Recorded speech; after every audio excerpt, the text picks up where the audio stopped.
Every week when we gather for our Wednesday gathering, we begin with some opening words of gathering. And this week, to bring our words of gathering to us, we have invited Vanessa Gomez-Brake. Vanessa is a CTS alumnus and serves as the Associate Dean of Religious Life at the University of Southern California. So Vanessa, it's great to have you here, and I'll turn it to you now. Thank you so much, Lisa, and thanks to everyone who's showed up for this event. Good afternoon, good morning to those of you here on the West Coast like me. And before I offer some words of gathering, I like to always ground myself in my space and the land and just acknowledge those elders and ancestors who came before us. And I'm calling in today from Chumash Quiche Tongva land, also known as Los Angeles, and I invite you, perhaps in the chat, to also acknowledge the land with which you reside at this moment. And just give a moment of honoring to those who came before us and who are amongst us and who will come after us. Thank you. So, like Lisa said, I'm Vanessa Gomez-Brake, and I come from the secular humanist worldview, which means while I may not believe in a God, I do believe in good, and I do believe that it is up to us humans, us people, to bring about that good in our lifetime. And with that, today I brought a reading to get us started, and it comes from Greta Vosper, and this is her book, which says, "We All Breathe." And if Greta Vosper sounds familiar, it may be because she's from the United Church of Canada, and while she is a minister, she is also openly atheist. And so, of course, in my same tradition, I guess. So she has a great reading that I offer to you now. In a breath, life comes to us, drawing into us the world and all we will know, experience, and love.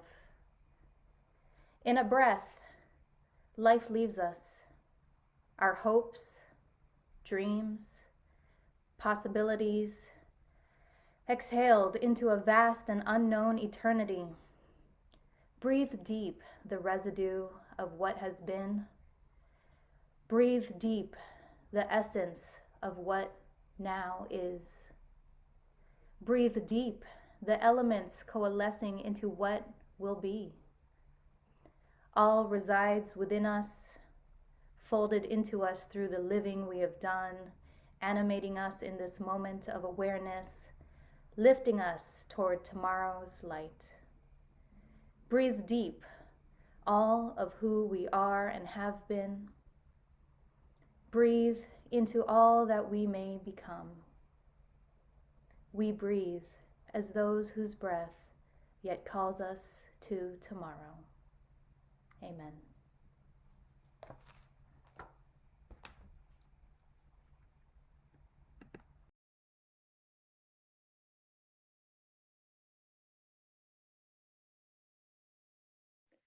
You're on mute, Lisa. You can probably hear me better now. Thank you, Vanessa, for those words and for that reminder of how precious breath is and how really our lives are made up, just a series of one breath after the next, right? So thank you. Friends, we are in for a treat today. I hope many of you have been listening to season 2 of our podcast, Our 7 Neighbors. And today we are welcoming the host of the podcast, as well as some of the guests who have been featured in our episodes. I know I have been inspired and captivated and intrigued by the stories that they shared in the podcast, and I'm delighted to have them with us here today. In a moment, I'm going to turn to our podcast host extraordinaire, Dr. Kamila Mukmin-Rashad, who also serves as visiting professor of psychology and Muslim studies here at CTS. She is also the founder and president of the Muslim Wellness Foundation, who, along with Bayan, partnered with us to develop the podcast. Her clinical and research areas of interest include religion, race and identity development, spirituality in psychotherapy, first-generation college students and emerging adults of color, healing justice and faith-based activism, racial trauma and healing, psychological impact of anti-Muslim bigotry and anti-Blackness, Black Muslim psychology, and Black Muslim intersectional invisibility. Dr. Mukmeen Rashad describes herself most simply as a mama, auntie, sister, and friend, a psychologist, family historian, genealogist, baker, and bean pie evangelist. She reflects, writes, and tweets on topics related to the intersections of race, religion, identity, trauma, healing, and collective well-being. She also shares random anecdotes about her tiny human, her 2 teens, and her pandemic pets, a cat named John Brown, and hounds Nat Turner and Denmark Vesey. Camila, it is my pleasure to welcome you and our podcast guests today. Thank you. I am so thrilled to be here. I think I actually did the first Wednesday gathering, so it feels like a very, close the circle moment for me to open and also to be able to offer this reflection and to bring in some really amazing people with me as we do so. And so I wanted to just say briefly about the podcast and the season 2 of Our 7 Neighbors, Stories from the Black Spiritual Diaspora. And it really has been such an incredible journey of gathering folks. And what we'd like to say is talking about both the ordinary and the extraordinary moments of our lives and how that relate to our identity formation, our quest for understanding of self and of others, and how that story is shaped over time. And so this is, what I'd like to say is one snapshot of that process and of that conversation. And so I'm really thrilled to have the podcast guests with us here. I know we're all kind of gathering together. And so I wanted to just give you all kind of a brief overview of the season 2. And then I'm going to bring our guests in because we want to hear more from them about the questions that we asked, the reflections that we pondered. And I'm also curious about, one, if they've listened to themselves. I know if you're anything like me, it's hard to listen to the sound of my own voice. So I'm like, maybe if I could do it like a 2x speed, it won't be so painful. But, I found myself re-listening to the episodes and smiling at just so many thoughts that I had and the connections that we were able to make in the telling of those stories. So I'm really excited. So if you will bear with me, I will share my screen here.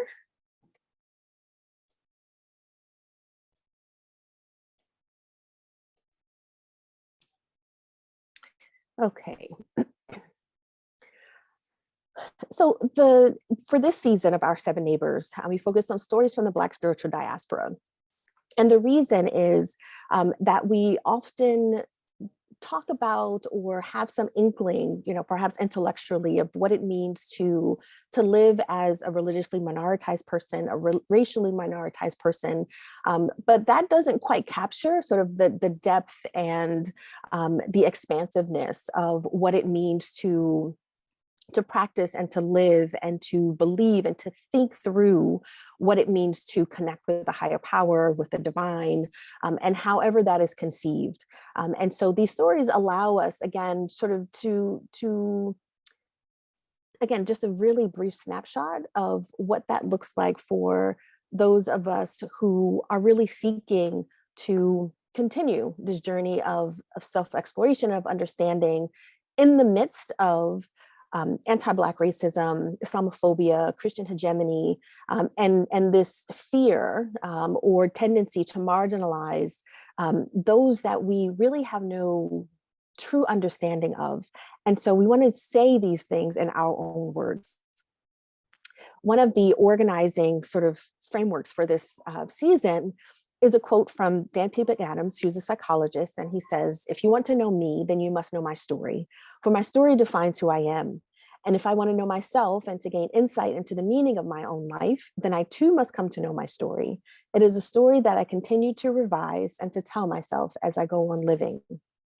And so we're really curious about the stories that we're telling ourselves. And so this is the question that was asked of our guest. If you had to think of or imagine for a moment your life story as a novel, first, what would the title of that novel be? And I have to confess, I knew that I was putting my guests on the spot when I asked them these questions, but they were just so generous and had really amazing answers that I want to share with you. So Kalia Abiade is the Vice President of Programs for Pillars Fund based in Chicago. And when asked, we came up with this title of Crosstown Traffic. And I'm going to allow her to say a little bit more about what that means. Our second guest, I'm sorry? Oh, our second guest is Bishop Mioke.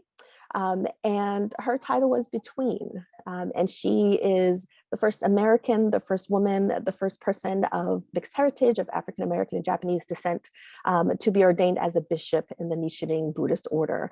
And so again, I'm just so excited to have the opportunity to gather so many amazing folks in the same room. Rabbi Tamar Manasseh was ordained as a rabbi in July, and again, very graciously offered of her time. And the title of her story, her novel, would be They Ain't Ready for Me. And we had a really good time talking about what that means. Imam Abdulmalik Merchant, a dear friend and brother of mine, he said he already knew the chapters of his book, his novel, and that it would be self-exploration and introspection. And I want him to share a little bit about his love of motorcycles and what it means to have this passport experience at such a young age. Next, we had filmmaker Naja Young, and The Unbelievable Life and Other Remarkable Stories of a Black Girl would be the title of her novel. And we had just really fun time talking about Octavia Butler and science fiction, Afrofuturism, and what it means for her to be from a family that is practitioners of Ifa, but she has an uncle who's an imam, and she has brothers and parents who are priests. But really what it means to have a family that, you know, truly represents the expansiveness of Black spirituality. And our last, but certainly not least, guest for this season was Sar Ahmadiel Ben Yehuda. And he called his novel of his life, The Encyclopedic Journey of Sar Ahmadiel. And, you know, he called in, you know, again, very generously from Dimona, Israel. And we also had a really fabulous time talking about this stack of books that he discovered at 14 and really helped shape his own discovery and spiritual journey. Finally, I felt like I couldn't get away with asking the question and not answering it myself. And so I really thought hard about, you know, I had so many different titles, but I finally settled on, at least for the moment, the title of my life story would be 10 Amboy Street between East New York and Pitkin. And this is the address at which I grew up in the Marcus Garvey projects in Brooklyn, New York. And for many different reasons over time, different points in my life, reciting this address meant different things to different people and certainly to me. So I want to offer that. I want to bring in our guests. So thank you for being here. Thank you for, again, being so generous with your time, allowing me to kind of probe into your life stories and being so vulnerable and really just honest and sincere about what you were willing to offer. So I'm going to stop share so we can bring the guests in to talk a little bit more.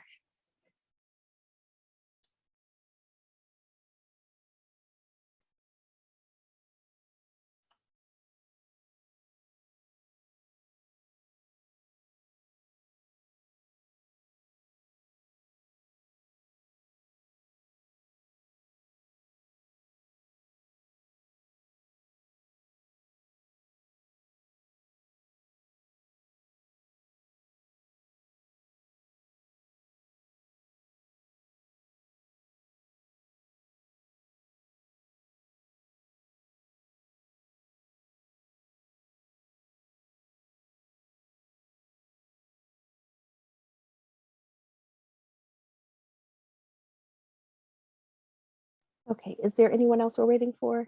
Lisa or Marie? Okay. I think Star is having a little bit of difficulty dialing in. He is about over 4,000 miles away. There's Naja. So I'm going to try and multitask really quick and forward the email to him with the link, and hopefully that'll do the trick. But thank you all, Kalia, Abdulmalik, Bishop Mioke, Naja, for joining me. My first question is, were you surprised when you saw those covers and those titles? What did you think? Oh, first, welcome, all of you.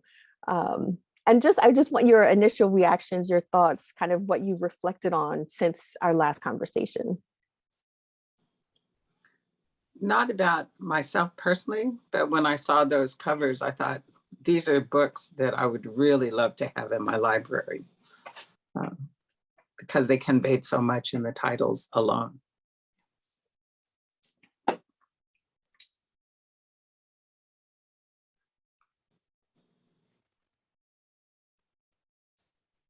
I really felt the pressure, like maybe I have to write that book now. Oh, you absolutely do. I was like, when am I supposed to do that? When in my life do I write this book? I don't know when I write this book, but it was beautiful to look at. And I was looking at everyone else's titles and stuff. And I was like, is that the best that I could have come up with? I don't know. I don't know that was the best I could have come up with.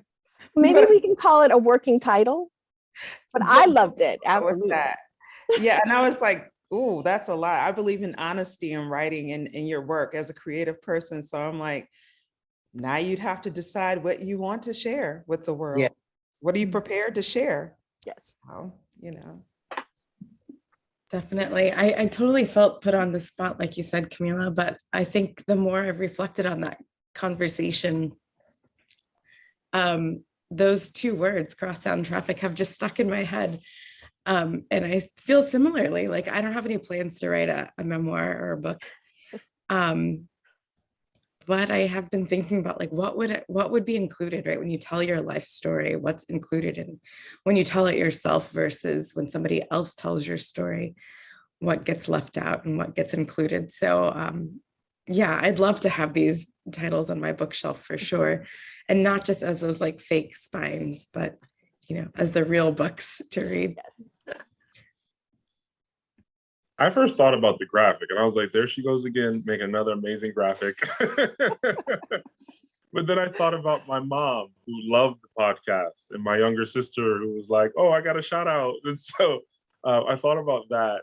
And then what use would the book have in a practical sense if I wrote it? Like who would it touch? How would it be useful? But yeah. Well, so with the folks, first I have to ask the question and be honest. Have you listened to your episode? I have not. Thank you, Bishop, for being honest. I can't listen to them because I've done a few of these. And when I listen to them, I think, oh my gosh, I didn't mean to say that, or I should have said this, and I thought, I can't take the stress. Otherwise, I'll never do another one of these again. And how about others? Abdulmalik and Naja and Kalia? I listened to the highlight, the 2-minute clip that was shared. Okay. I listened to everybody else's because I wanted to, but it's hard for me to hear my own voice for sure. Yeah, I thought I listened as I was cleaning up, straightening up for the evening. And then, Yes. you start going, you talk too much. Did you answer her question? I don't know if you answered her question. What are you talking about? Then I was like, it's probably best if I stop listening to this right now. But I got pretty far in. I did get pretty far in. And I did definitely share it throughout my network. And some people who actually know me and know my parents and our journey, they were like cracking up because they remembered my parents at these different stages. They remember us as children.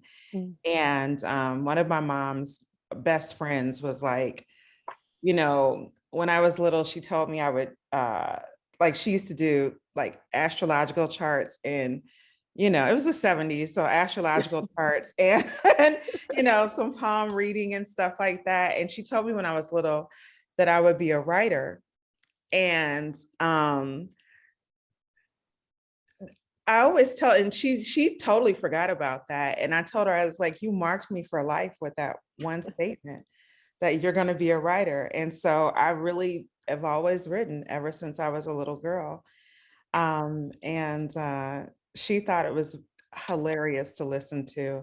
And she calls me the 2.0 version of my mother all the time. So she's like, you're just your mom with just a little bit more finesse, because, you know, in my episode, I was saying how my mom at one point, they used to call her Crazy Jamila or Mama Yetunde. And my mother is like, fight the power and outspoken and everything else. And she's like, you're just like her. You just, she was like, you just present in a different way. Yeah. But she was like, yeah, you're Yetunde 2.0. So I was like, okay, it's pretty cool. Yes. So my question for all of you is, were there, from what you can recall, even if you didn't listen to your own episode, were there connections that you remembered making that you hadn't before, right? Kind of thinking through those questions about, you know, what would the title of your life story be, or your own sort of spiritual journey. For instance, Bishop, you talked about being 15 and beginning to express some curiosity and exploring Buddhism, and even your own father's reaction, your mother's reaction. So I wonder if in the process of telling those stories, as Dan P. McAdams says, there were things that you discovered about yourself that you hadn't really been consciously aware of. I think it was just the curiosity that I had. And I don't even know where I got the courage to go and explore all these different traditions, because I did visit every community I could find back then, except I ever recall visiting a Muslim community back in those days. That was quite a long time ago. But I went to synagogues and Catholic churches and different kinds of other Christian churches and Protestants. And I could just never figure out why people wanted to be there, at least for me. And so Buddhism, I think, as I said then, was a refuge, a place to call home, and a real coming home. Yes. Can I push you to explain why it was a real coming home? I learned after I was training to become a priest that this was my family religion of my family in Japan. And I had been raised in the company of my aunt, who is deeply devout. My mother does not care about religion. And so she's the one who took care of me and even breastfed me.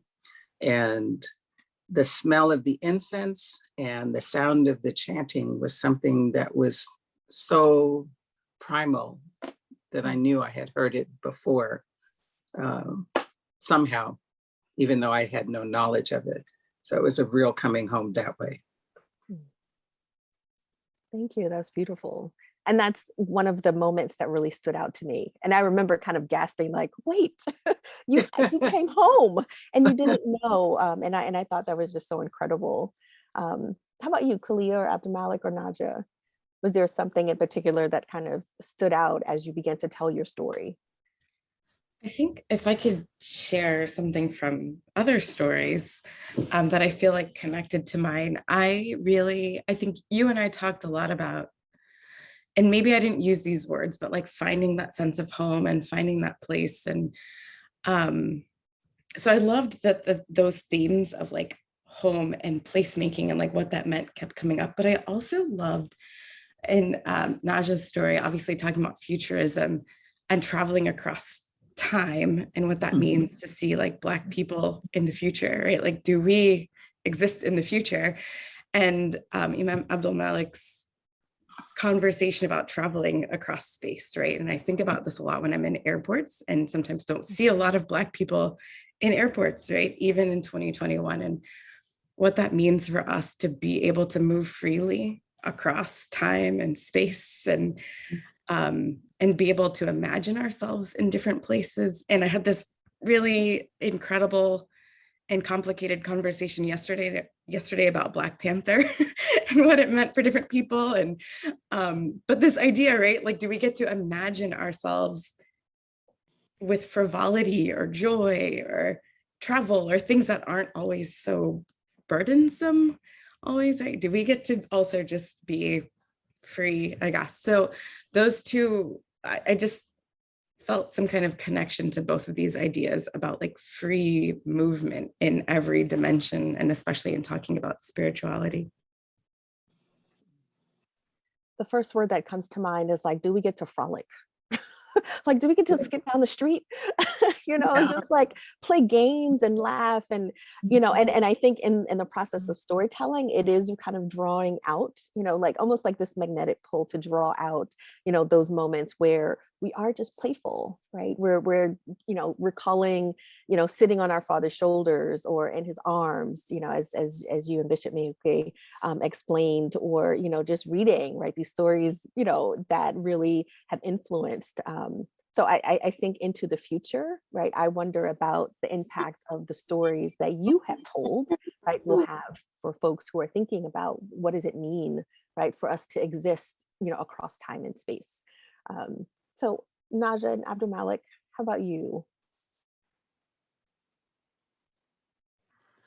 For me, a lot of my story I've told many times, and I sort of knew how I was going to tell it, and not in a premeditated way. I'm just very comfortable with it. I'm an open book anyway, so it wasn't really surprising. But sort of retrospectively thinking about it, also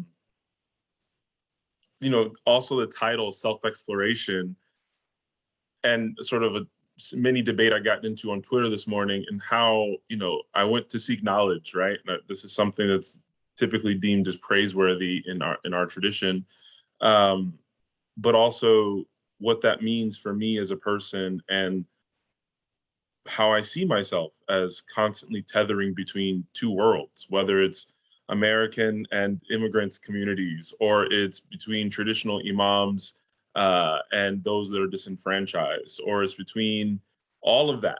And I don't know if it's me being a 90s baby, a rebel without a cause or whatever, but I typically find myself in a tethering position, and I'm okay with that. And so that self-exploration and further deepening what that is something that's been on my mind a lot. So you can't, leave it as a cliffhanger. What is this thing about motorcycles, about Harley Davidsons, about you showing up to the mosque like on a bike? Tell us about that. Very similar to Miyake, like it's from my family heritage. And my grandfather was a part of a motorcycle club. My uncle has always drag race bikes, and there's pictures of my mom on mini bikes as a kid. They're black and white photos, and my grandma sitting in the back of my grandfather's Harley. And so it's something that I've always just grown up around, particularly in my maternal side of the family. And I remember from as young as I can remember, like posting pictures of my dream bike on the wall and trying to figure out at 12 how I was going to raise the money to get it. And so as I gotten older, I've been blessed to own a couple different bikes. And somewhat recently, this summer, got my dream bike. And again, when we're talking about tethering, I'm very a-traditional in my role. And so there's an imam parking spot in front of the mosque, and people are like, wait, what? And it's like a custom Harley that like is really rebel. I mean, it was when it was created in the 80s, but it's still a rebel bike now. But again, that's just me being me, and I can't help it. And I just have to sort of do that. I'm not trying to be performative, but I'm also not trying to not be performative. So trying to tether between those worlds. So might intentional be the word that would describe what you're doing? When someone's like, wait, I think somebody parked in the imam spot. Like, what is that bike doing there? Someone literally has asked me that. I was doing marriage counseling. They were like, we saw a bike outside. I was like, yep, that's mine. Awesome. And how about you, Naja? you know, listening to the interview, just, it kind of made me think about what is marriage and what is love. And I'm a very like, I don't know, I'm kind of a free spirit, I think, kind of trapped in a very, I don't know. It's always interesting to me when people tell me what they think about me, and I'm like, nope, that's not it. Like, I'll be like, nah, yeah, I don't know. Or if I tell someone, oh no, I was an introvert. I'm really more of an introvert in extrovert clothing, and they're like, no way, But it just sort of made me think about love and marriage and how my parents kind of found each other, and how the foundation of a relationship at a certain point, it does have to be more than love, I think, just based on their relationship and the longevity of their relationship. It has to be more than just physical love and passion and attraction, because I think that them being united in their spirituality and their political points of view really strengthened the bond for their relationship. And it wasn't like, when I talk about my childhood, I think about it and I'm like, yeah, I do really come from a long lineage of educators and community activists and stuff. But my people, they weren't seeking it. There was no like, I don't know, they weren't really coming from this sort of altruistic point of view. It was really looking at what the community needed and just doing it, and not doing it from a point of view, looking for accolade, looking for someone to remember them 20 years from now or anything like that. It's really because this is this is a need, we feel the need, this is what we do, this is how we do this. And the same with my parents, like they just, it wasn't like this sort of, to be blunt and to use a street term, fugazi kind of, you know what I'm saying? I don't want to sit here and kind of present like, use all my big words, but this sort of fugazi kind of, hey, we Pan-African revolutionaries and, sister, brother, blah, blah, blah. My dad is like, most people loved my dad because he'd be sitting in the backyard with his little tiny radio, drinking gin out of a used pickle jar, you know what I'm saying? Or water out of a pickle jar, when I'm like, we clearly have glasses in this house. I don't know why you must always be so country, and my dad, people would come and just sort of kick it with my dad in the backyard, by his garden, and whatever strays we were feeding, because we were notorious for that. And that's how they would philosophize, as my mother and father would say. They would philosophize and talk like that. And, they had the same issues in relationships that everybody else did. But, what I really think united them was just something bigger than them. And and so me being my age and being single right now, it just made me think about, maybe I've been doing this wrong, probably for a long time. Been doing this wrong. I had a great time doing it wrong, but if you want to make a shift, you change behaviors, you examine behaviors, you change behaviors, you dissect them. And I thought about what made their bond really strong. And I was like, oh, that's really what made the bond really strong. A commitment to something other than themselves, I think. So that's what it made me think about. But it also made me think, like, I don't want these people to think like we grew up in some, fight the power household and all that stuff. Like, my parents were very much like, let's have fun, and people always wanted to come and spend a night. And I still have cousins who will tell people, my cousin's from Africa, And I'd be like, y'all do know that if we from Africa, y'all from Africa too, right? Like, my cousins from Africa. That's what they say. They'll be like, my cousins from Africa. And they'll walk up to anyone in Northeast Ohio or even Pittsburgh. And if they see them playing a drum, doing anything, they'll be like, my cousin can't do that, talking about my mom. And, so it's a great thing. And they'll be like, they assume we all know each other, and kind of we do, but, they're very proud of that connection. So that's a really good thing. Thank you so much, Naja. And, it reminded me how much I laughed in conversation with all of you. And for me, that was one of like the really most beautiful aspects of the storytelling and of the sharing, is being able to find those points of commonality, to find the joy.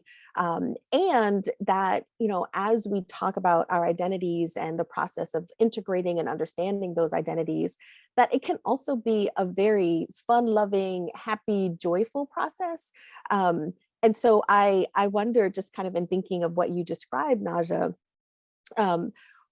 in some ways, the story that you tell may be a departure from the story that is expected, right? If that makes sense.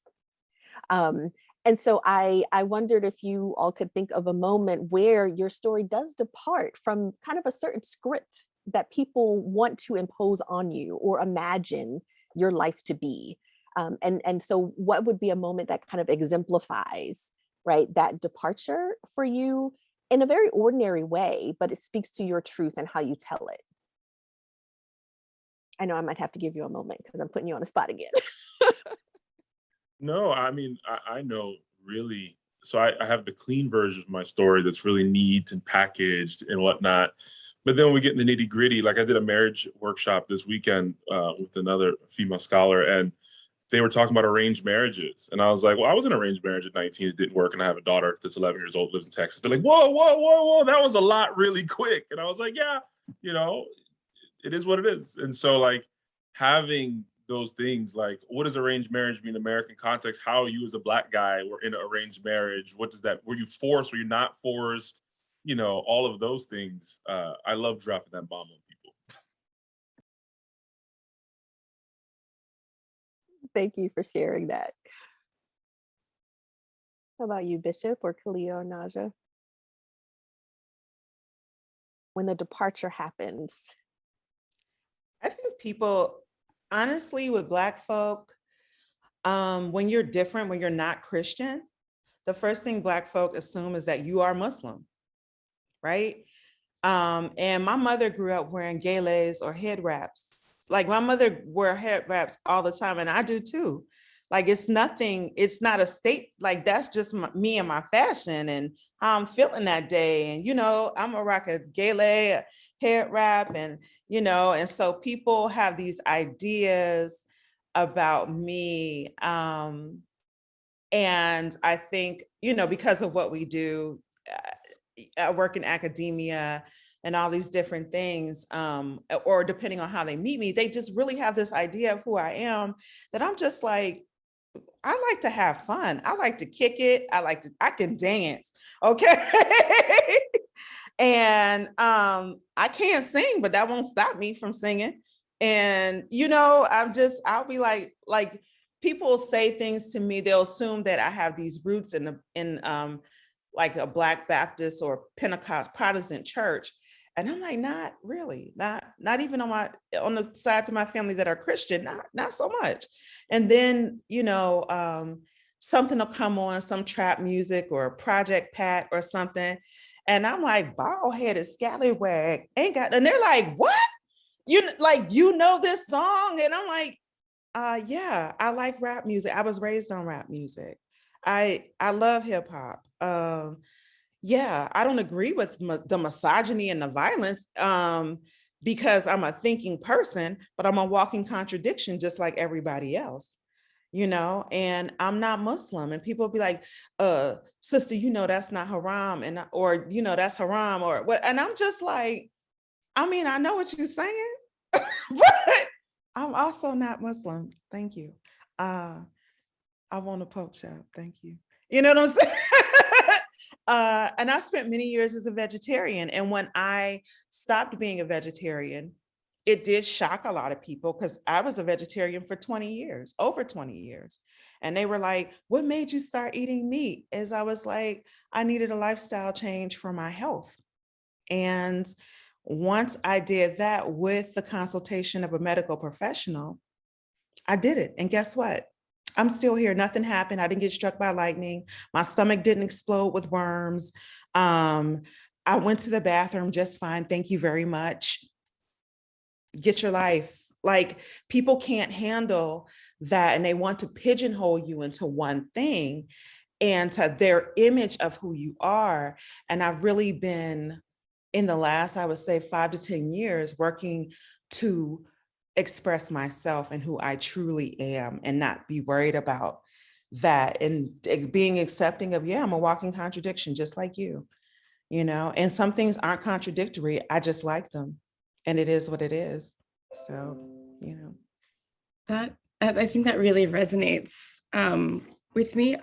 When you asked this question, Camila, I was like, I'll have to ask someone else, like, what is unexpected about me? But we talked about, like moving from California to Northern Florida, right?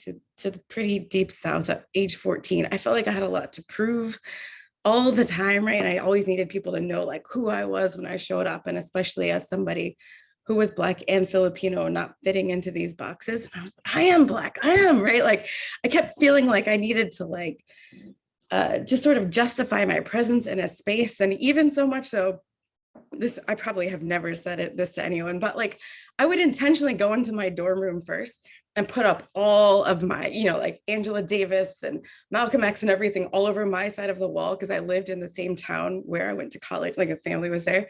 And then I would leave, so that when the people got there, they'd be like, oh, there's a Black girl living here. I was like, I didn't actually need to do that, but I felt like I had to like show up in a certain way. And I think as I've gotten older, and much older from that, right, I just don't feel like I have to explain myself so much anymore if people don't get it at first, right? They're like, oh, you don't look what I expect you to look like, or you don't sound like that. Used to really tear me up inside when I was a kid.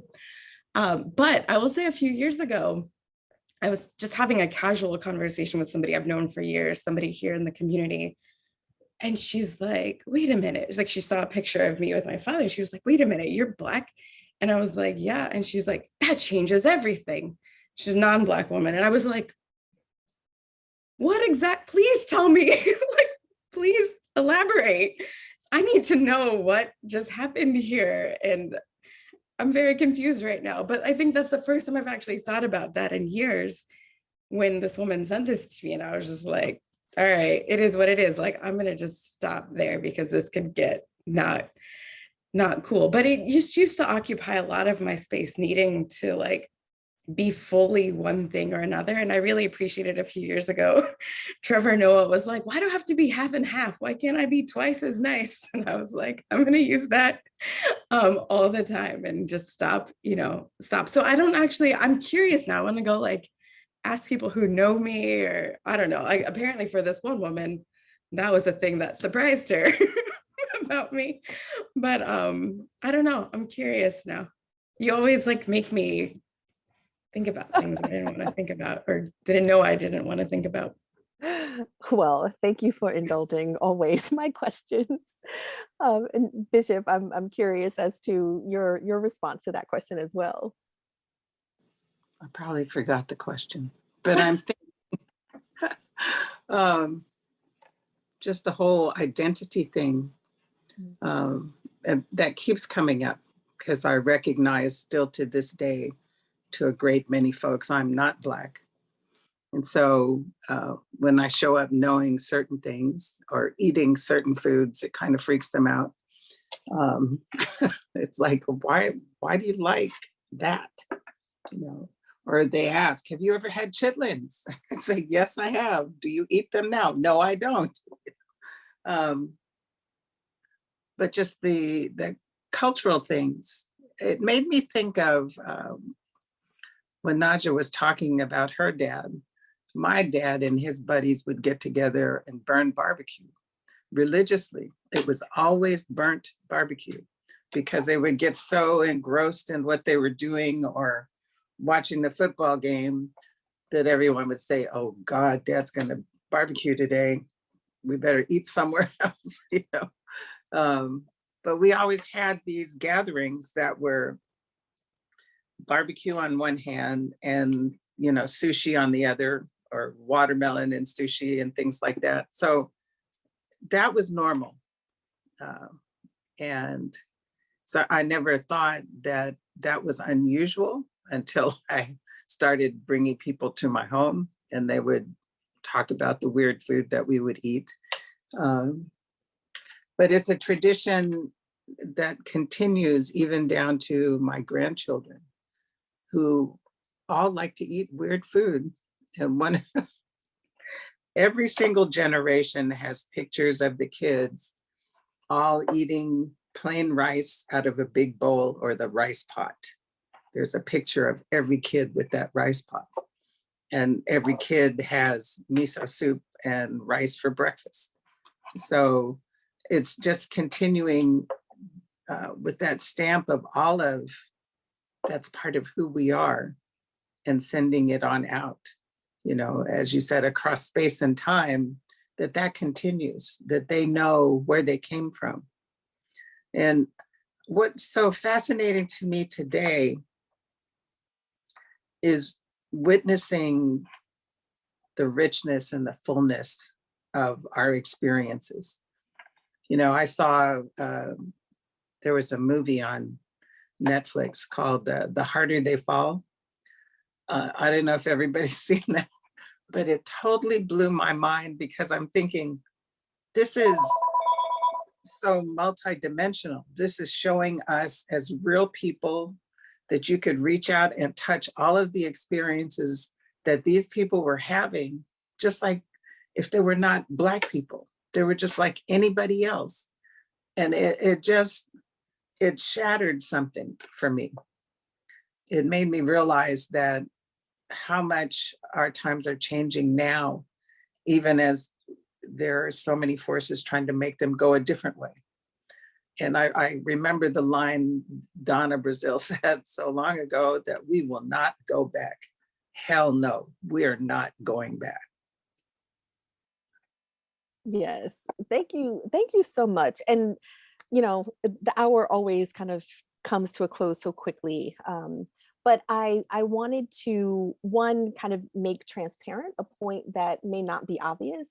And that, you know, kind of typically, or maybe more traditionally, you start with like, well, here's someone's bio and introduce them. And, you know, but I think in the way that we speak and relate as Black folks, that is always circular. Like there's always a story unfolding.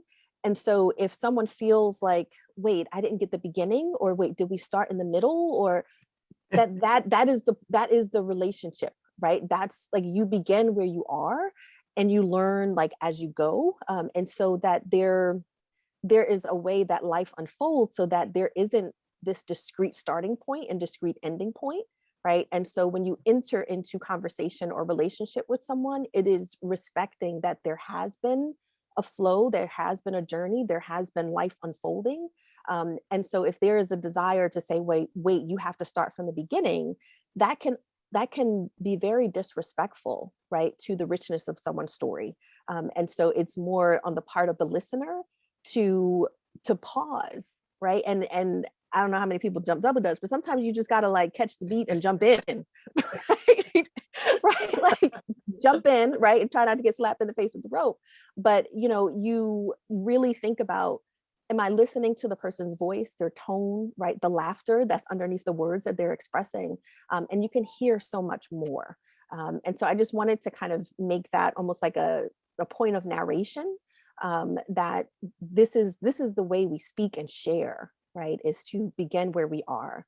And so as we have to wind down for the hour, one of the things that I wanted to acknowledge before we end is the passing of a legend. Bell Hooks passed away today. She joined the ancestors, and my heart was broken this morning. And one of the things that I had just read, I'm reading like 3 books of hers right now, and one belonging, a culture of place, she said, if one has chosen to live mindfully, then choosing a place to die is as vital as choosing where and how to live. And that really resonated with me. And I wanted to share that with you all, in the fact that telling a story is also choosing to live, right? And who you share it with and how you share it is also about sort of living beyond your physical death. And so I really wanted to thank you all for, again, being so generous. It again feels like we kind of like gathered together in our living rooms and still have so much more waiting to be shared. And so just my deep, deep gratitude. And I want to give you all just like a brief moment to sort of, as Lucille Clifton says, say it clear and it will be beautiful. So just one thing on your heart that you would like to say clear to the folks that are listening now. And anyone can start.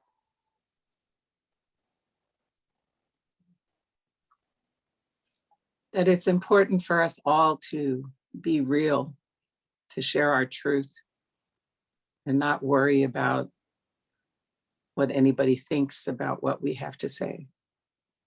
Our truth, our reality has to fly free. Beautiful. I think I've been sitting with the difficulty and grief that a lot of us have been experiencing for these last 2 years. So just a lot of us are in like year-end wrap mode, and I'm just wishing ease for everyone, for myself, for all of you here today and all of your loved ones, just ease throughout the rest of this year and next year, God willing.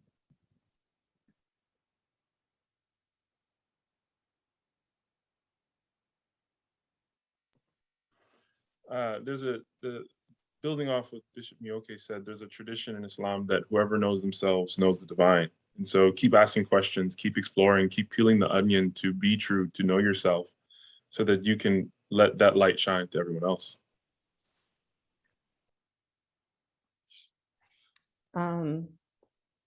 Truth is uncomfortable, and it can also make you unpopular. And you really have to be comfortable with that and sit in it. And the more comfortable you become with your truth, the more comfortable, or the more that other people have to accept your truth and who you are. And be ye unbothered. Be unbothered. That's really what I'm going to say. Be ye unbothered, because this world will set you up left and right, you know. And I certain things I just tell people, like, I don't allow that into my home. When I come into my home, that's not what I'm thinking about. You're not going to take precedence in my home, in my psyche. I can't allow you to do that. I can't allow you that foothold.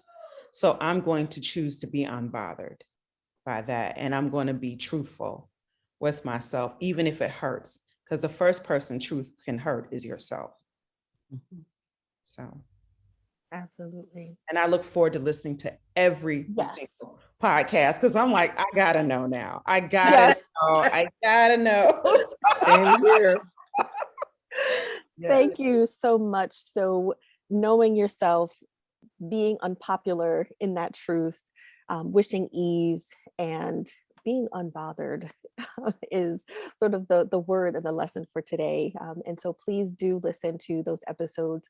And I would encourage everyone to ask those questions of the people in their lives, that it really can open up so much space for connection and for relationship and for deepening, you know, just your own understanding. So a simple question of what would be the title of your life story, right, can really, you know, be a pathway for really beautiful things to unfold. So thank you all for joining. I'm going to turn it back over to Lisa, but deep gratitude to all of you, Kalia, Abdulmalik, Bishop Mioke, and Naja, for sharing. I mean, it's just been a thrill. Thank you. Camila. It's been my pleasure as well. Thank you. I'm going to echo those words of thanks, Kalia, Abdulmalik, Naja, Bishop Miyoki, thank you for being with us today. Thank you for accepting the invitation to be guests on the podcast. Thank you for sharing your stories on the podcast. I also want to thank again Bayan Islamic Institute and Muslim Wellness Foundation who helped us, who partnered with us on the podcast. I want to give a shout out and thanks to Kim Schultz, who's our podcast producer, who actually made it possible for us to hear these wonderful stories. And finally, Camila, again, thank you for today and for being a wonderful, amazing podcast host. I think often about the quote that you introduced us to from Lucille Clifton, say it clear and it will be beautiful. I think the podcast is beautiful. This conversation was beautiful, and beautiful just in the ways that you inspire authenticity and realness. And the more that we can be authentic with ourselves and hear each other authentically, maybe the more we can actually build that beloved community that we so long for. So thank you.